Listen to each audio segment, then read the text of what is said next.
Tracy, I'm excited to have you on Scroll Sessions today. I'm excited to be here. I thought I'd do just a little intro, so at least our listeners and viewers can kind of get to know you, at least before we hop into it, if that sounds all right. So today we're joined by Tracy Smith, from his early days as an entrepreneurial kid to becoming the CMO, CBO at STM Goods. Tracy has witnessed and driven over $1 billion in revenue during his career. He's tackled the roles from illustrator to agency owner to CMO, each time turning his unique blend of ambition and creativity into success stories.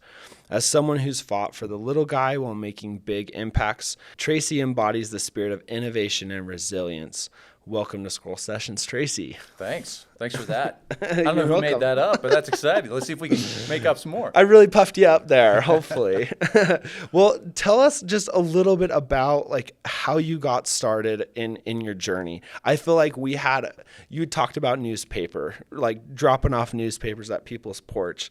I got started recycling people's newspapers off their porch when I was in junior high. That was my first little entrepreneurial venture. So you were cleaning up after me. Yeah, basically, you were leaving newspapers on people's porch, and I was picking them up at the end of every week and recycling and getting paid for it before cities had recycling programs. Well, I didn't know I was creating the market for you. There you go. That's encouraging to know.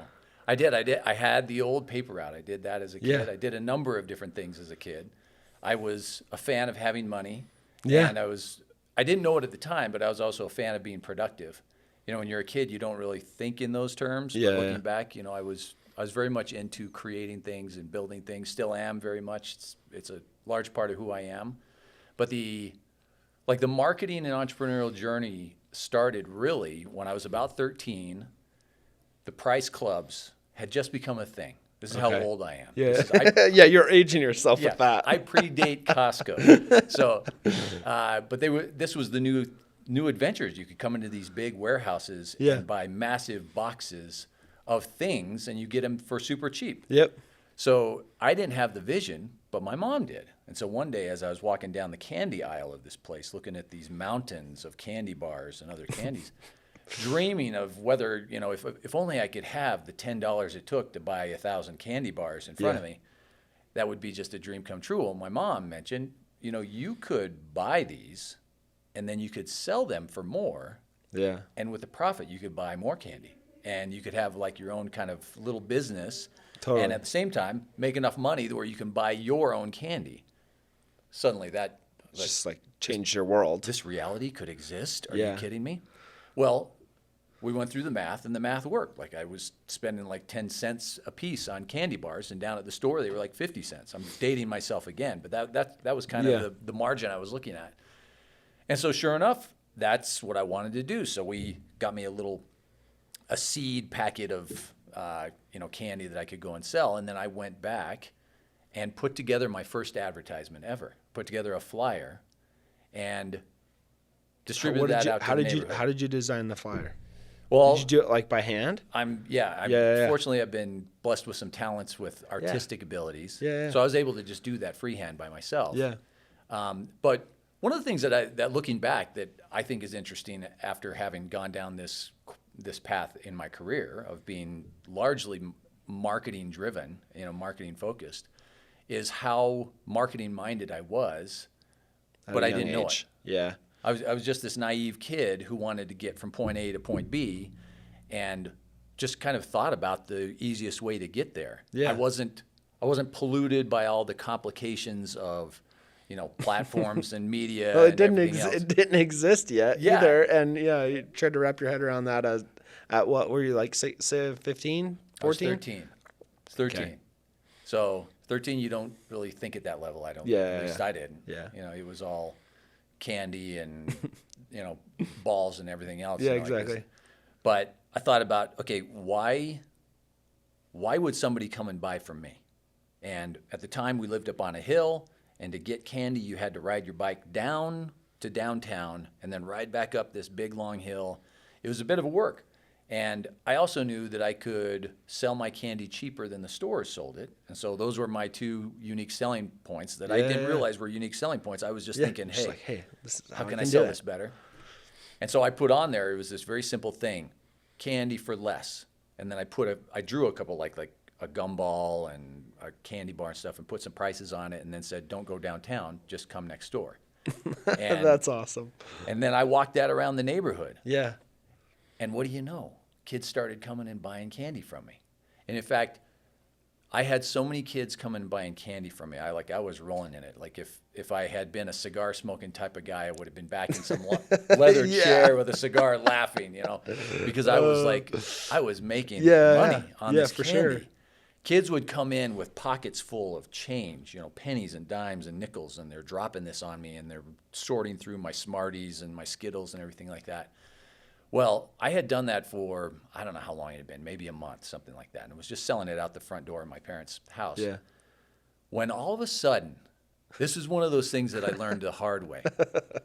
All of a sudden, my market changed. Okay. And what changed my market was the mother mafia. Of all the other kids' moms. These kids had been coming and spending all their money. And apparently their moms and their brothers and sisters' money and any money they could find in the couch, they were coming to my candy store and buying it. And I think at some point, I'm convinced now, that the moms formed a union. Because I had several coming over a course of a day or two. Oh my gosh. Coming to say that they would not The mother mafia. They couldn't sell my candy to their kids anymore. You can't sell your candy to my kids anymore. Yeah. Like they came and shut me down. Yeah. It's literally like a union or like a little mafia. Yeah. Neighborhood mafia came together and said no. It's the old who took my cheese, the book that was written forever ago. It was a classic case of that. My market suddenly dried up. So what did was you my do? first taste. So what did you pivot? Did you try and do something else, or did you just say I'm done? Maybe I'm gonna. First thing I did was eat all my inventory. Yeah. Okay. That was the way I shut down operations. But after that, I gave up on the candy thing because as a kid I was like industrious, but I didn't see my way through that. I wasn't stubborn enough to go and challenge the authority. Challenge the mothers. Yeah. These were moms. Yeah. Dude. Of this course. is like Yeah. This is the end all be all of life.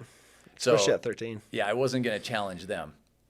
But I did stop selling the candy, but that didn't stop my industrious spirit and wanting to, go and find ways of making money. Yeah. So I started doing different things throughout my teen years. So and that has led to just a string of adventures and challenges and victories throughout my career. What was the catalyst to get you going in your career post teenage world? College, school, or really what was the catalyst to your first kind of big major maybe say job? Coming out of college, I originally studied graphic design, and then eventually I got my bachelor's in psychology. So kind of a departure, but I would find later just how valuable that would prove to be at coming into marketing. Yeah, no kidding. Because I had both ends of marketing. Well, I often joke one half of marketing is creativity, the other half is psychology. Yes. And then the other half is math. Yeah. And I'm not particularly good at that other half, but it's a reality. Yes. So the psychology and the creative side of things, I had a good advantage on. Yeah. Because I could design things, which is a lot of times what marketing is that you're putting out messaging through some kind of medium that has a design, a visual aspect to it. Yes. And then the psychology of it really comes into play, and I've always been fascinated by human nature, and so understanding the psychology of why people do what they do is so essential to being a good marketer, because you have to understand why your customer is buying from you. What's in it for them? And it's the same thing I did when I had my candy store. Why are they going to come to me instead of going down to the grocery store? It's the same sort of thing. Well, when I came out of college, there were the usual opportunities. We'll call them opportunities. And the opportunities didn't sound like opportunities to me. And most of them were some kind of internship or some kind of low-paying job just to kind of cut your teeth and get some experience. And I'm independent enough and a total chicken enough that I didn't want to do either of those. And so I decided to set out on my own and just became a freelance graphic designer. And so for 8 years after school, that's what I did, was a freelance graphic designer. And fascinating part of that is that when you do graphic design, you are in people's marketing. Yeah. And that's core to what their marketing is. when you're a freelance graphic designer, a lot of times what you're working with is small companies, or you're doing overflow of bigger companies that they just don't have time to deal with what they have. Yeah. That's really what made up most of my job. But through that process, I kept having this marketing-minded approach to it. Yeah. And again, it wasn't that I was necessarily thinking, I need to be a better marketer, but I would think, I need more clients. I need better clients. I need to make more money. I want better projects. I want to work with that company. Or I want to work with that company. And so I would explore these ways of marketing myself. Yeah. And at the time, I was averse to selling because I had bought into this label that everybody puts on sales. Yeah, it's just like, it's slimy. Yeah. It's this schmarmy guy down at the used car dealer that's wearing the brown suit and greasy hair that has the yellow teeth, and he's just going to do anything he can to trap you into a purchase. That's what everybody thinks is sales, which is completely wrong. And anybody that's done any kind of legitimate sales in their career knows that that's not what sales is. Exactly. And I always like to say, anybody who's ever managed to get their parents to give them a decent meal, anybody who's ever talked a girl into going out with them, anybody who's ever gotten anything that they want in this life from somebody else, they have sold. Yeah. They just didn't realize they were selling. Yeah. So we all do it. It's very common. It's a human thing to do. Probably the best social sellers don't even know. Yeah. You know? Yeah, exactly. They probably don't know exactly what they're doing, but they're selling as they're selling. Well, I was trying to figure out how to increase my business without having to sell things, you know. So I was looking to marketing. Marketing, the difference between sales and marketing is that sales is in person, marketing is at a distance. That's kind of to me, that's the most abstract way of looking at the difference between the two, because there's a lot of overlap between them. Yeah, for sure. Sometimes it gets fuzzy. Yeah. But that's the way I see it. If I'm not in person with you, but I'm still trying to sell you, I'm doing marketing. So that's why I was trying to do it. Trying to do it without the sales approach. Well, I think it's a great breakdown. Pretty and very much so. I think at the core of what they both are. Really. Yeah, yeah. Either way, it's persuasion. You're trying to get somebody to do something for a desired outcome. And so I was trying to do that. Throughout the time of doing that, I of course was leaning heavily to the creative side of things because that's where my you came from the was. graphic design world. Yeah. So I believed in it. I wouldn't be doing it if I didn't believe in it. So I believed that you could graphic design your way to getting more business. I mean, people did it all the time. That's what billboards are. That's what magazine ads were. Like this. Again, I'm dating myself. This is long before social media ever showed up on the scene. And probably before even, honestly, maybe even before Adobe was a player in the space too. Yeah. So. When I started out in my career, Adobe was just fresh. Yeah. Just fresh on the market. To the extent, I'll give you a little funny anecdote for those Adobe folks listening out there.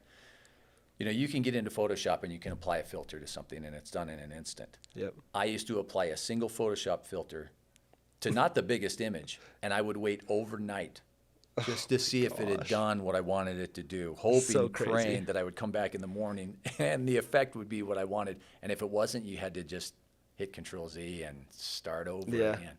So there was like megabytes of RAM back then. Yeah. It wasn't even gigabytes yet. Yeah. I herald from the copy and like the cut and paste, the literal X-Acto knife, ruby lathe cutting paper, literally pasting it down to things.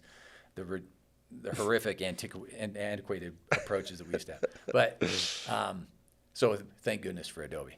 Yeah. There's a plug for them. They can use that on their exactly.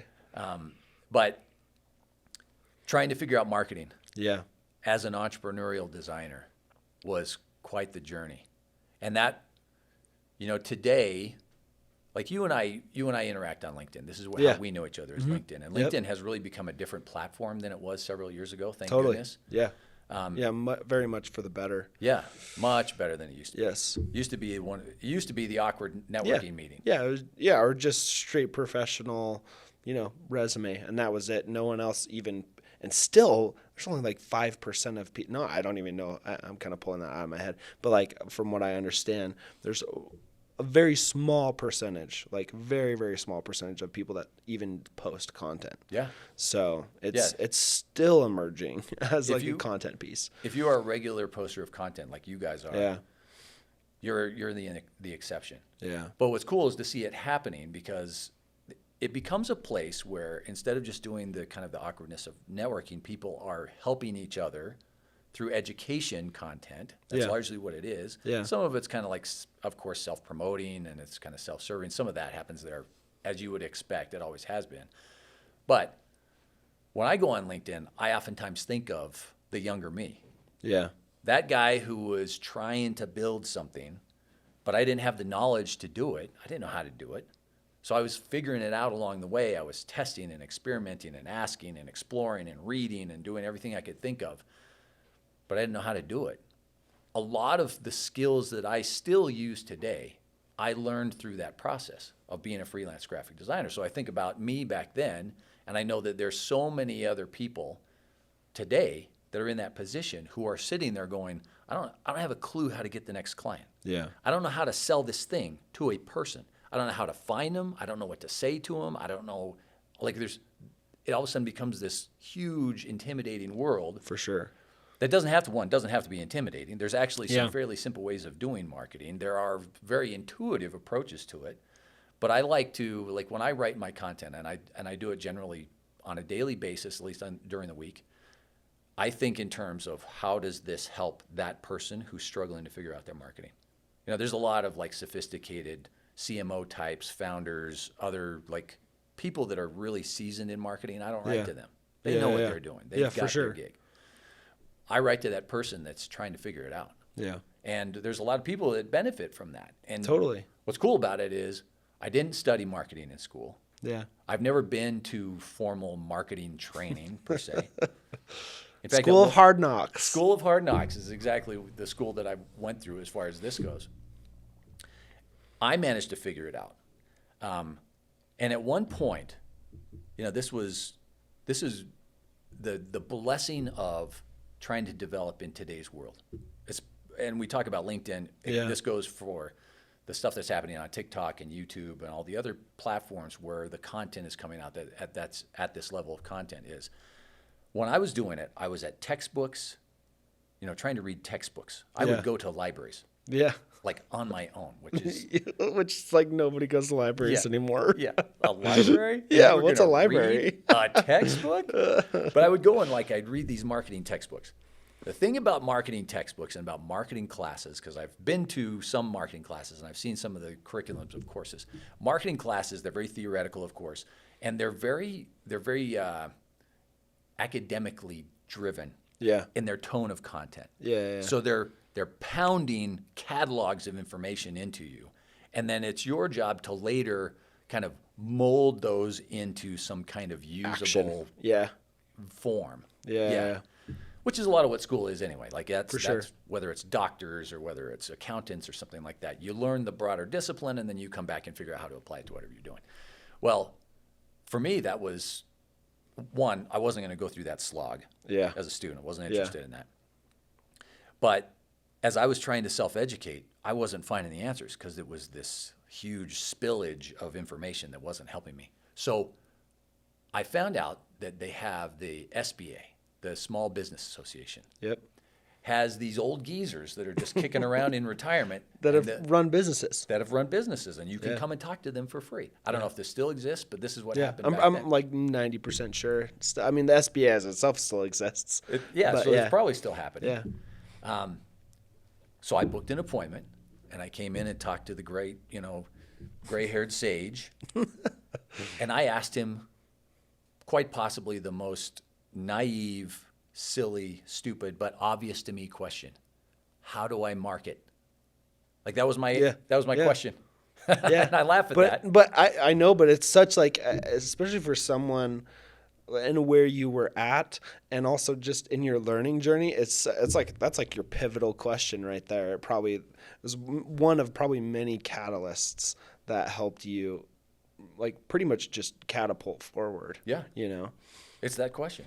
And what's funny is that as I talk to people, whether it's people I know, whether it's people on social, whatever, that are looking for some kind of help in how to market their things, and once they know that I'm, like a seasoned marketer or whatever, that's almost always the question they ask. Yeah. Well, how do I market this? And it goes back to that very broad question that has a very simple implication for most of us. It's like, I just want more people to come buy my thing. Yeah. That's what they're saying when they're asking that. Yeah. Well, that's what I was trying to figure out. And bless this guy's heart, he was dry and he was shallow on the instruction. He was there trying to do his best, but his answer was essentially the truth, but I didn't want to hear it, and it didn't help me a lot of the time. And that was, well, there is no way to market. Yeah. It kind of depends. Yeah. And then they starts asking me these questions like, who are you marketing to? And how are you trying to do this? And to me, this guy was being lazy, and he wasn't listening to me, and he didn't have the answer. Like I knew there was an answer out there. I had always had this. This is magic silver bullet. It's out there somewhere. Yeah. And the other marketers that are in the private club, they know. Somehow have this. Well, we have this conversation, and you as an like former agency owner, it's like you have these conversations with people every day, and it's like there's got to be a silver bullet. Like there's a silver bullet out there. I just need to do Facebook ads, or I need to post more on LinkedIn, or I need to create content, or I need to do this or that. And it's like, there's not a silver bullet. Like it is perfectly unique in every situation because everybody's customers that they're serving are different for the most part. I mean, if you're doing it right, you are serving a very particular person. And so, it's so fascinating. No silver bullet. No silver bullet. And so, like anybody that's listening, that's looking for the silver bullet is you have a brain inside your head that can figure this out as you go. Yeah. That's your silver bullet. Because on the other end, there's another silver bullet that is trying to figure out what you're doing, that wants to figure out what you're doing, that wants you to sell to them. Believe it or not, there are people that want you to sell to them. And so that's the silver bullet, is connecting brain to brain. This guy's, let's call it his ineffective presentation of that truth didn't ring to me. But what it did was it drove me to go dig harder and go further. But the reality is, now I'm the gray-haired geezer who's telling people. The roles have switched. Yeah, the same thing. Hopefully I'm doing it a little bit better. But the fact is that most people want to buy something. We as humans, there's certain things that are common to all of us. And one of them is survival, comfort, acquisition, connection. All these things exist across the entire species. So you and I, we're customers ourselves. Yeah. Even though we're marketers, you work with clients who are your customers. And they're trying to find more customers, and you help them find more customers. You understand the dynamic of that.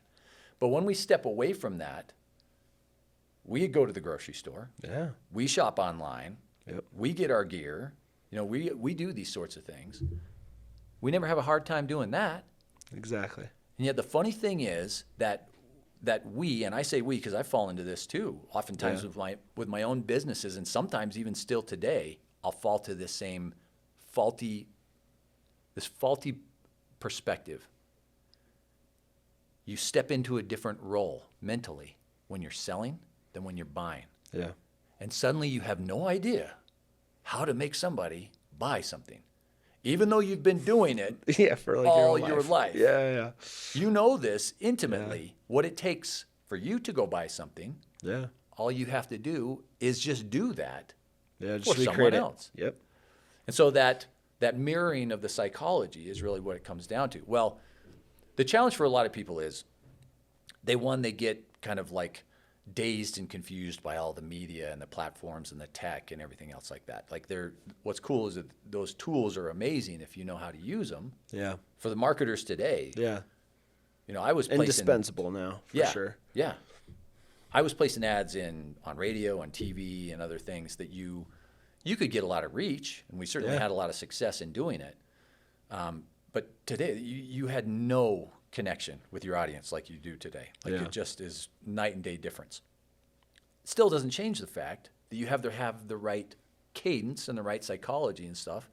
It doesn't matter what platform you're on. It doesn't matter about ad sets, and it doesn't matter about any of the other things that you apply within these platforms. The tactical aspect of it is different. Yeah. Because you're working with different tools. And there's always going to be tactics. Yeah. Yeah. And those are going to change, and they change, at least in this day and age, they're changing on a weekly, maybe even daily basis. Oh, yeah. Yeah, it's dizzying. Yeah. So for somebody who doesn't have the background of this, it's easy to see how they can come into this and think, oh my gosh, I'm never going to be able to pull this off because there's too much to know. And to your point, not only are my customers different than your customers, Like they are literally different people Yep. with literally different mindsets. And it's as easy as saying male and female. Yeah. Just that basic dichotomy of human nature.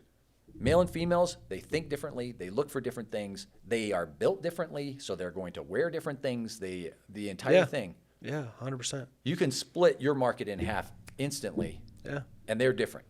And then you start digging even further down into that. They're very different from their likes and their dislikes. It can go from race, it can go from your economic status, all the classic demographics, but then you go even further than that and start talking about what their wants and desires and everything else are. You start understanding even more unique, how different it is.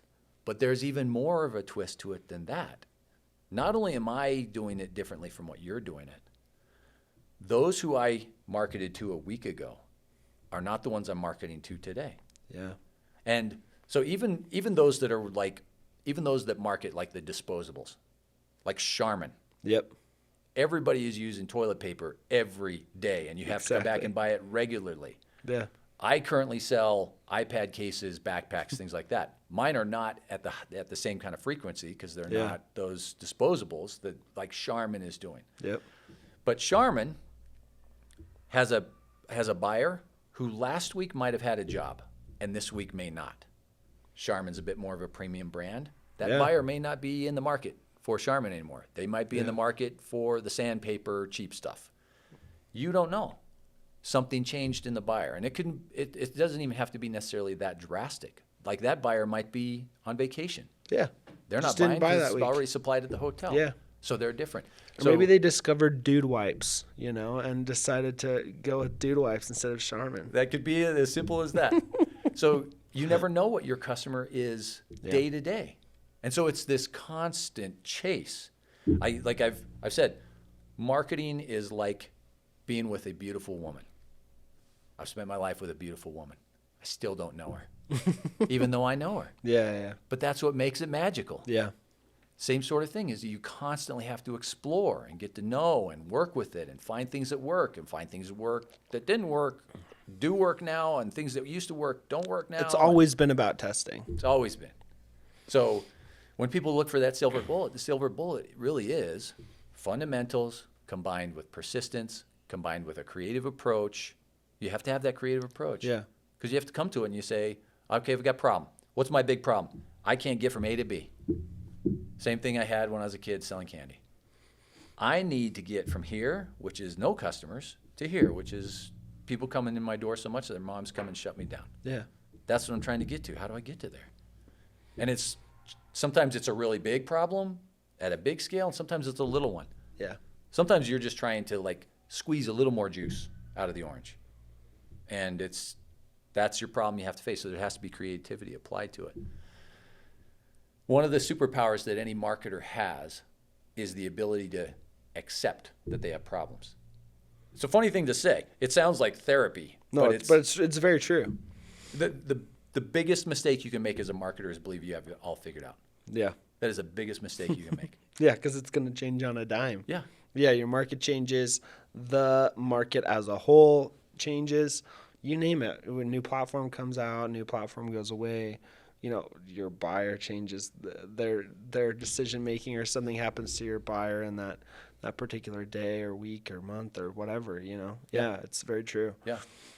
The cool thing is that even though there's always learning relative to what your customer is doing, because they're humans, they're moving in different directions on any given day. This is what we do. We're not entirely predictable, even though as large numbers of us there's predictability in the behavior of large numbers of humans. That's where demographics come into play. That's where a lot of times these customer profiling can be effective to an extent. Yeah. Individuals are very different. There is psychology that has been with us from the dawn of our creation. Yep. And those points of psychology is what marketing can always and should always be built on. So even though your pitch might be a little bit crafted a little differently, you might have different words, might have a different product, might have a different offer, ultimately you're working off the same sequence of the psychology of the person that's going to buy. Yeah, And human nature. the fact is, like I said, people want to buy from you. just a matter of finding the ones that want to buy from you and then saying the right words that give them the feeling that it's okay to buy from you. Yeah. That's all this is. Yeah. Just trust. It's just trust. And so it's funny. There's a few different approaches to marketing. There's the brute force approach to marketing. And you can make brute force work. Profitability is a question. But you can literally hammer at a market hard enough and you can get enough customers just from a brute force approach. Just like direct response. Yeah. Just, pour money into direct response. And pound and pound and pound and pound. And you'll get some of that to work. On the other end of the spectrum is kind of the broader brand building idea, where I'm just going to drop touch points all over the place and people will get to know me and they'll come. Mm-hmm. It's the old build it and they'll come sort of thing. Yeah. You can also make that work to an extent. But whether that's profitable, whether you can actually get like some gravy at the end of it. It has to be unique enough. I feel like Liquid Death's probably a pretty good example of going so far beyond on the brand side of things that it actually attracted their exact customer who they wanted to, find, right? Yeah. Where there's not as much direct response now, it's way more direct response, but yeah, you can do it if you're splashy enough. Yeah. If you have the old, the buzzword disruptive. If you're disruptive enough, like if you really stand out enough and you're provocative enough that there is a segment audience that will come to you because you're so provocativeness. Yeah. You can brand build and you can make it work that way. Yeah. Generally speaking, most don't have the guts. They don't have the creative know-how to make something like that. Yeah. They want something more than the niche. They want to go generalist instead of being specialized. There's a lot of different things that hold people back from being that kind of, lightning rod brand. Most of us should approach marketing the same way we approach relationships with people. Yeah. Is that there are forays into how we interact with each other. So, you have an interaction. It can be you're standing next to each other at the grocery store line. It's that you just bumped into each other on LinkedIn. A connection, thought this was funny or something like that, and so you're like, oh, what's this going on here? Yeah. Hey, I like that post. That was cool. And off you go. Well, that's the beginning of a relationship. Totally. Now, here's using the LinkedIn analogy, and then I'll apply it to the grocery store line. If I jump right in, hey, nice thing, okay, connect, you let me connect, and then I jump in and say, hey, I've got a whole suite of enterprise tools that I can sell to you just for thousands a month. Immediate message that everybody hates. Yeah, it's ridiculous. Yeah. That's the brute force. And the argument against this always is that, well, it works. Volume. Yeah. It works. Yeah. So for every 100 no's, I'm going to get that one yes. It's that hypo machismo approach to sales. Yes. Like I'm going to pound the doors down until one opens up. Yeah. Okay, you can do that if you want to, and if you're built for that, go for it. Totally. But generally, it's not going to work. And so instead, this is the same sort of thing as at the supermarket, is walking up, and there's a beautiful girl in front of you, and you say, hey, would you like to marry me and have 4 kids with me? Yeah, it's like so off-putting. Okay, what? Before saying anything. It doesn't work. Why is that? Because we as humans have a certain courtship dynamic about the way that we grow together. This has to do with everything. Like from the person you marry to the mechanic you bring your car to. Rapport. You got to build a relationship. Yeah. And that's like kind of feeling each other out. Are you dangerous or are you not dangerous? Are you interesting or are you not interesting? Are you in it as much as I'm in it? There's these things that we subconsciously have to check boxes on. That generally takes a certain quantity. Yeah. Of time and quantity. Interactions, things like that. Well, marketing's not much different. Occasionally, you can drop an ad and you can immediately get something. Depending on the situation, you can occasionally get that. But generally, you have to do multiple touch points, and you have to plan for that. Yeah. So, the Super Bowl ad approach to marketing is the suicide route of marketing. You should never put all your eggs in one big bang. Every now and then it works.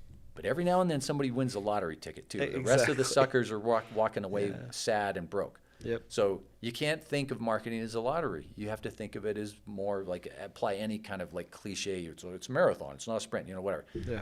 But that's the reality of it, is that they need to see you, and then they need to see you again, and then they need to see you a different way again, and then they need to find something different about you, and then Then 7 they make the decision.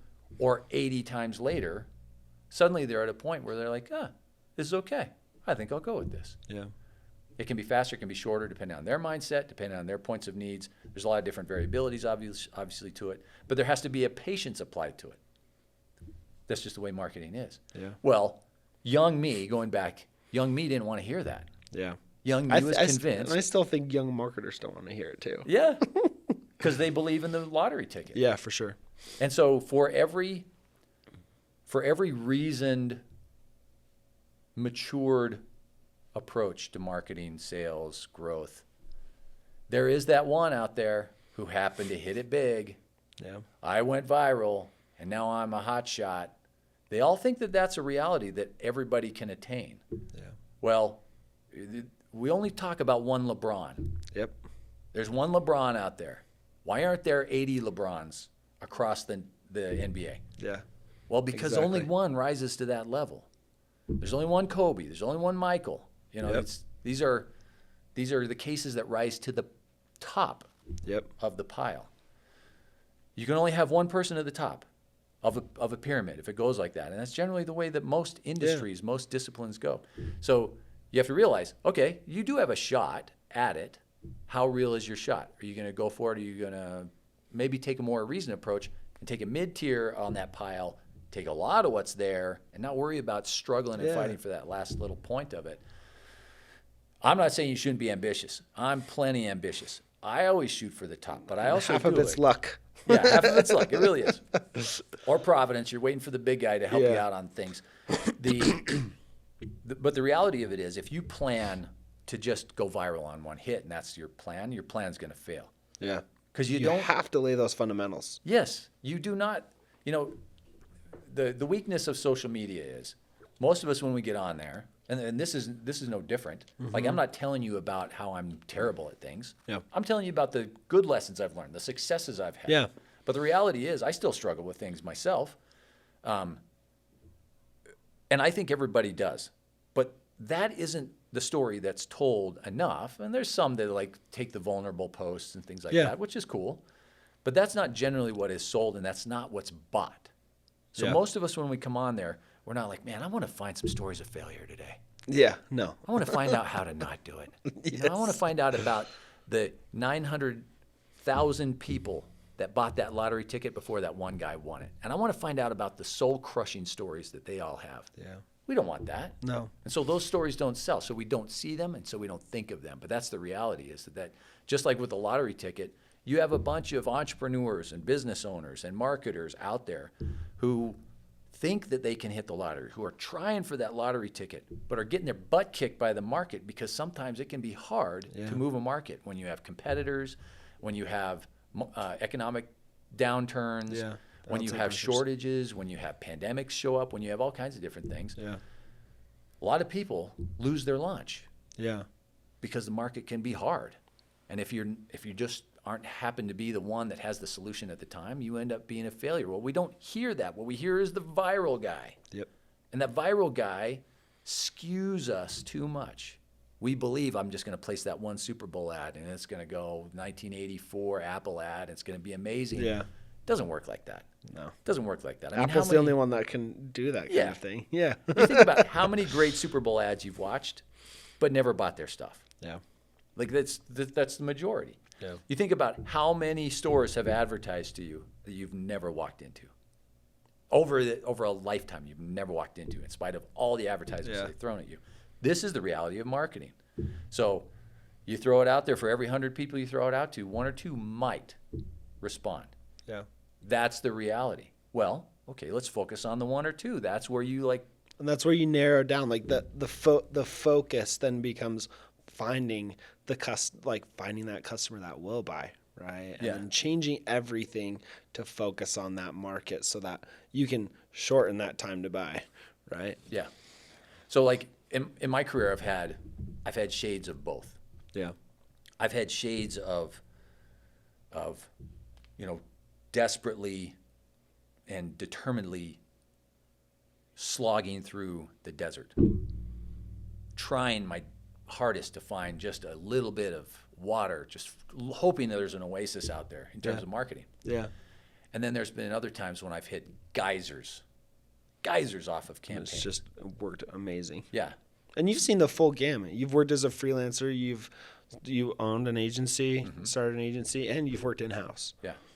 So I've seen the full spectrum of it, which has given me some unique perspectives on things. I've had clients where I applied the same recipe, and one client killed it, and one client still struggled. And it's rare that I've ever worked with anybody who applied the right recipe and had a downturn as a result of it. That almost never happens. Yeah. Almost never happens. If you do it right, you almost always see some kind of lift. Yeah. Is it lift that meets your expectations or your hopes and dreams? That's another story. Yeah. But for example, over my career, I've helped produce over $1 billion. I did kind of an accounting at one point, and I was like, wow, that's crazy. This is pretty significant, yeah. That's not money that I've made personally. That's money that I've helped clients and other companies create through the work that I've done. And it's work that, and I'm not saying that, I don't take credit in this accounting for money that was already being made and I just happened to show up into the flow. Yeah. It's money that was notably made as a result of something that I had part in. So I've got a ton of smaller victories. And I say smaller that are million or less. Yeah. For most people, it's life-changing victories. Yeah, totally. Where I'm probably a marquee, notable event in their career. Yeah. That time I worked with Tracy and this happened, that was incredible. But from a $1 billion perspective, small fry. Yeah. But we had, when we had an agency. Yep. After I was freelance for 8 years, we started an ad agency with a partner and I. And we did some amazing things.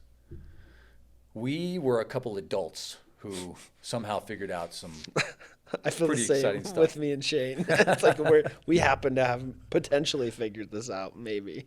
We're still figuring it out. Well, nobody knows it yet. Yeah, Because you guys are fantastic at what you do. So unfortunately, that's not out of the bag yet. Hopefully, they edit this out when we get there. We managed to, within our agency, as kind of we meandered around. We didn't do it the right way. We did not target an ideal customer and go after them specifically. We just kind of took whoever came to us. Yeah. That's a big problem. If you're thinking of doing that, don't do it that way. Get pointed, get specialized, go after a target. But that's what we did. But we happened to stumble into two different industries that did amazing for us: attorneys and doctors.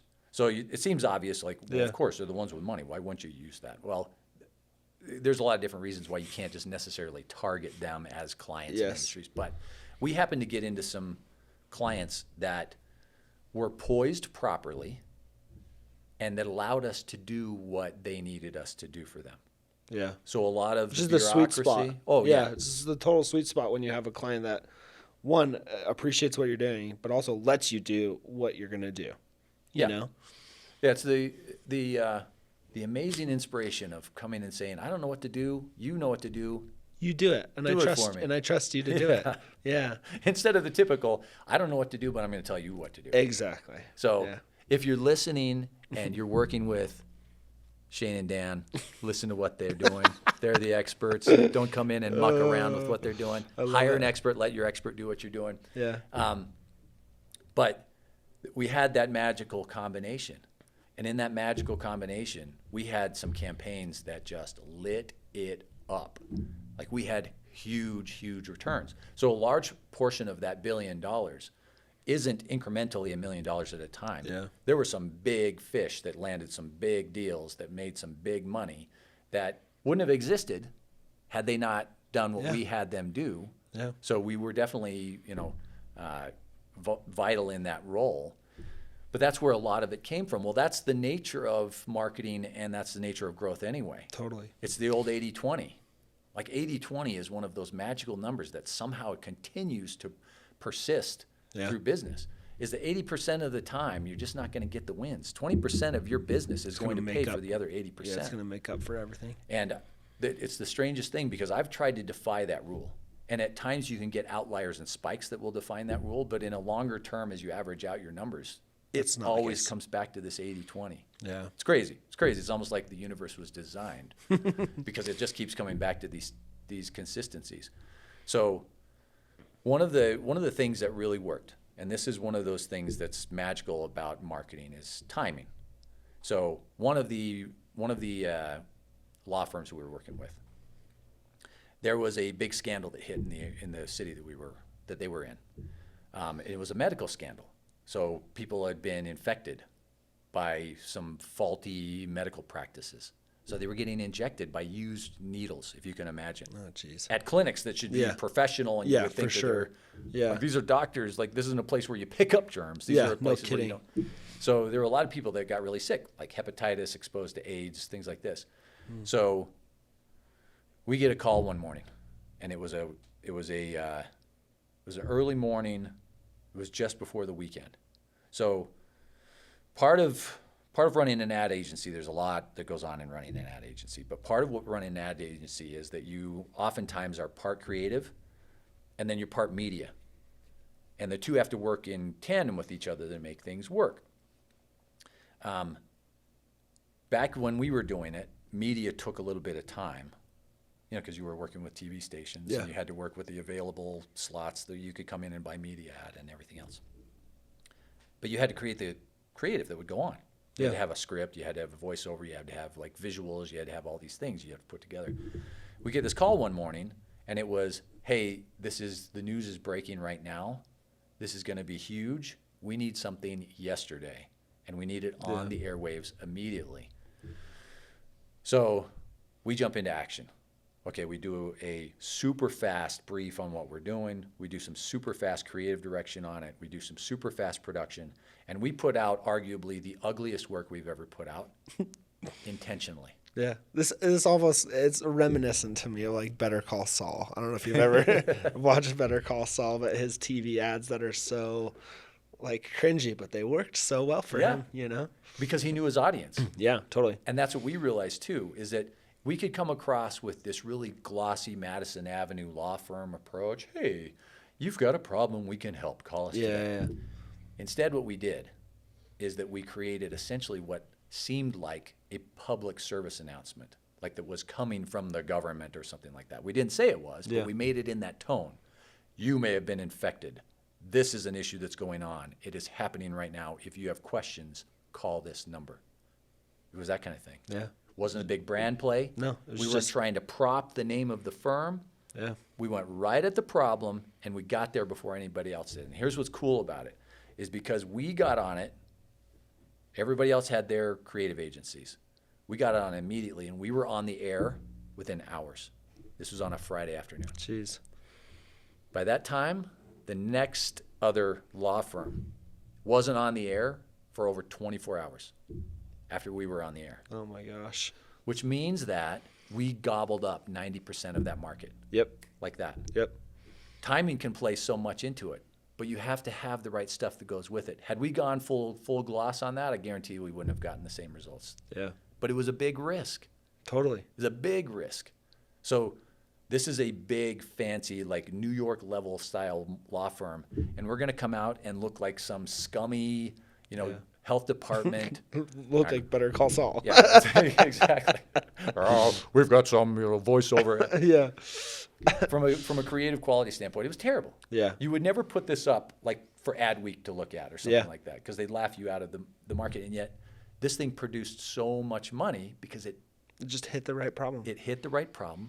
It gave those people the right place to go. Yeah. Made it easy for them. And we killed it on that spot. And that's another thing about marketing, is that marketing has to have risk involved. And marketing will always have risk. There's almost no guarantee in marketing. Even when you have a system going, that next spend that you drop on that could be the spend where you start seeing decline and you actually start losing money on your spend, and you have to retool and you have to do that. Every single company, every single marketing firm, every single ad agency has had to do that. But it's the risk that brings the returns. In fact, returns follow risk. Yep. That's another one of those like hard lessons that I had to learn. Goes back to me starting a candy company. Yeah. I had to buy that candy first. Yeah, you had to put the money down. Yeah. Buy your inventory. Yeah. And there was risk in that. Hopefully it was going to work out. If not, you'd at least get sick. There was a lot. Exactly. I get my sugar high. Yes. Get that at a very expensive price. But like that's a lot of allowance. That was a lot of Yeah. Paper delivery money to buy all that candy. Fortunately, it paid off. But you have to take a risk on your brand. You have to take risk on your reputation, on the money that you're spending, on the opportunity costs. All those things have to be built in. Anybody that thinks there's a sure thing in marketing that has no risk involved is never going to see returns. Plain and simple. Yeah. And so that all sounds like platitudes, but that's the reality. That's very true. And it has to be the mindset going in. So what's fascinating to me, I was reading the average tenure of a CMO at a Fortune 500 company.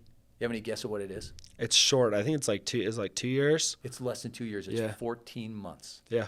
Just nuts. 14 months. Now, to be a CMO at a Fortune 500 is you either have to be the nephew of the owner, Yes. or you got to know your stuff. Yeah. Yeah. Ostensibly. Totally. Yeah. You've had to you have a pedigree of success, or you're just a fantastic con man. I suppose that's possible too.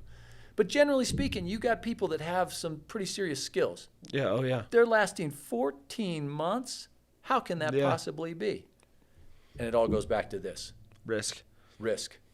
Those companies have boards, C-suite, whatever, that are running those companies with the idea that they can create something from nothing. That we have brand and we have distribution and all we have to do is have you come in and create the right marketing plan. And from what I've watched, and I've analyzed a number of them, these CMOs come in. They come in with a mandate for change. They spend, on average, 14 months fighting for that change. In a massive organization. That is afraid of risk. Yeah. That is absolutely averse to risk. They've analyzed the heck out of it, basically. Yeah, and they'll throw their lawyers at it. They'll throw their analysts at it. They'll throw their accountants at it. And by the time you're done, you shouldn't have hired the CMO in the first place because the CMO has zero power anymore. Yep.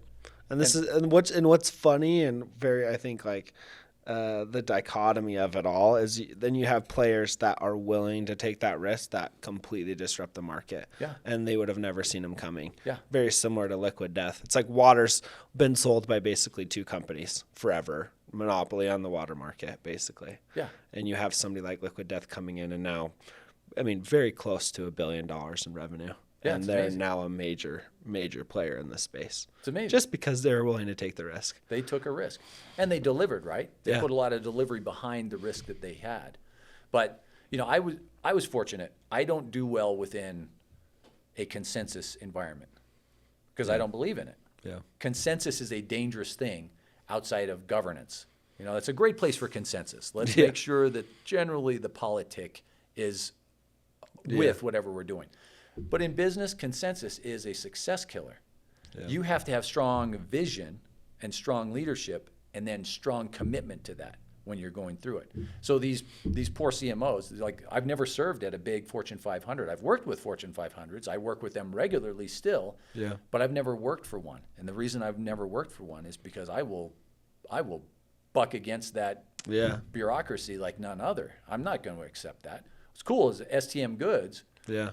We've been around for 25 years, but we're still scrappy. Yeah, totally. And so the owners of the company that I work with, they're generally, Trace, let's do this. And you have way more fun. Way more fun. You have way more fun. Well, with some of the time that we have left, talk to me about your transition into STM.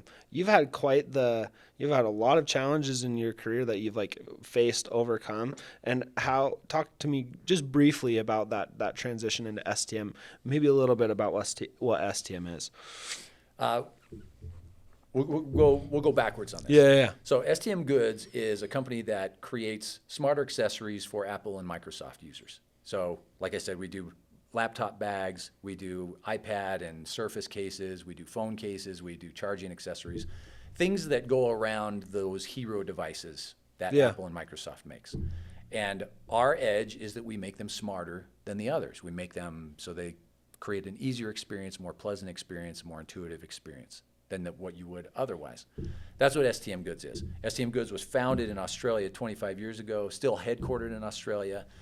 We're a global company, but we still are a relatively small company, and we work like many small, startups scrappy do. company. Yeah, which is cool. That's me. I want to be scrappy. I want to go out and I want to look at things. I want to find a solution. I want to pull the trigger and move the needle.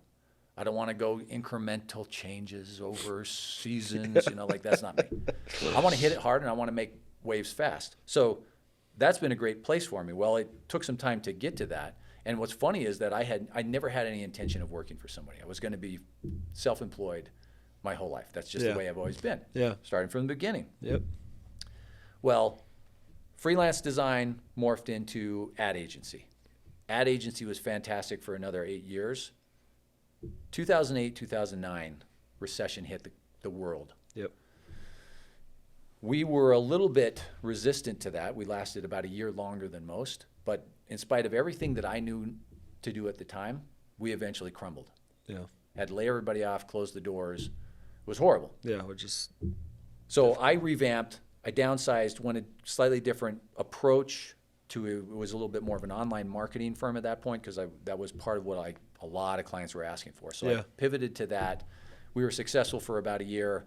We made the mistake of going all in on a big client and suddenly lost that client because the connection we had in that client was lost and we didn't have enough depth. Gone. Yeah. And so all of a sudden all of our revenues were gone and there wasn't room to scramble. Yeah. So for the first time in my career, nearly 2 decades in, I went looking for a job. Yeah. I was really fortunate. I landed at a startup called Braven, which was this Bluetooth speaker company here in Utah. Yeah.